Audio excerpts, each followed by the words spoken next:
अस्सलाम वालेकुम रहमतुल्लाह। आज मैं आप लोगों के लिए लेकर आया हूँ एक बहुत ही ख़ास चीज़ जो बहुत से दिनों से लोग मुझसे मांग रहे थे। तो आज हमारी शॉप मक्की ट्रेडर्स पर आ चुका है ये फॉरवर्ड का सेपरेटर एलसीडी कटिंग मशीन।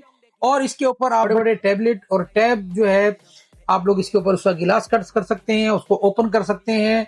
ये है फॉरवर्ड का 108 एन मॉडल और 2000 वाट ये पावर लेता है। और इसमें 13 इंच जो टैबलेट है 13-15 इंच वो आराम से इसके ऊपर कटिंग हो सकते हैं।